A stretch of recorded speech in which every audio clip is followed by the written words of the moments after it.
کی شادی بھی کچھ مہینے پہلے ہوئی، تو مجھے یہی اس کو کہنا تھا کہ human mind transfer of attitude کرتا ہے. میں اپنے گھر سے آئی ہوں، میرے پاس یہ تھا، اب یہاں آئی، یہاں تو کچھ بھی نہیں. تو وہ دیکھنا ہے کہ وہ گھر 20-30 سال میں وہ بنا تھا.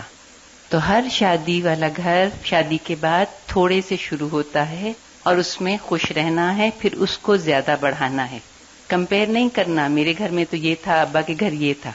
تو بس وہ ہم نے بچوں کو زیادہ میں پالا، سمجھے کہ شاید ہم اچھے ماں باپ بن رہے ہیں، تو اب ہمارا ہی ذمہ ہے کہ ان کو کم میں بھی تسلی دے دیں کہ امی ٹھیک کہہ رہی تھیں.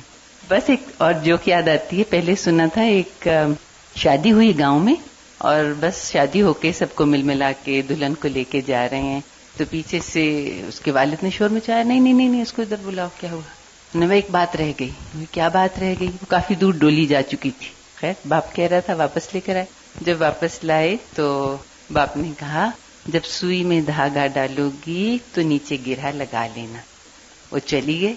اس کے بعد لوگوں نے کہا یہ بھی کوئی بات تھی کہ اتنی سی بات کے لیے اتنی دور سے بلایا. تو آپ زندگی میں دیکھیں کہ کوئی کام کرنے لگیں گے، اگر نیچے گرہ نہیں لگی ساری محنت ضائع. تو اس کو آپ جدھر مرضی اپلائی کر لیں. انہوں نے بہت اچھی بات کی. یہ ایک بڑی بنیادی غلطی ہمارے ہاں ہوتی ہے کہ لڑکی جب نئی شادی ہو کر دوسرے گھر میں جاتی ہے تو عموماً وہ سب کچھ نہیں پاتی جو اپنے گھر میں ہوتا ہے. تو یاد رکھیں شادی کے بعد عورت کا گھر اس کا اپنا گھر ہے، ماں باپ کا گھر اب پیچھے رہ گیا. نو کمپیریزن، کمپیئر نہیں کرنا. جو کمپیئر کرتا رہے گا وہ کبھی خوش نہیں رہ سکے گا.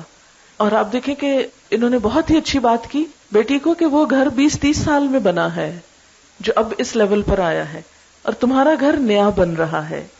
تو ظاہر ہے کہ جو چیز اب سٹارٹ جس سے لیا جائے اس کے بننے میں ایک وقت لگے گا.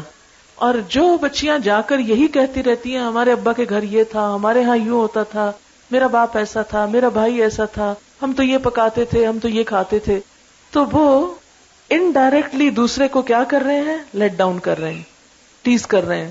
تو کوئی بھی اپنی بے عزتی مستقل طور پہ برداشت نہ کر سکے گا، اور نقصان کس کا ہوگا؟ آپ کا اپنا.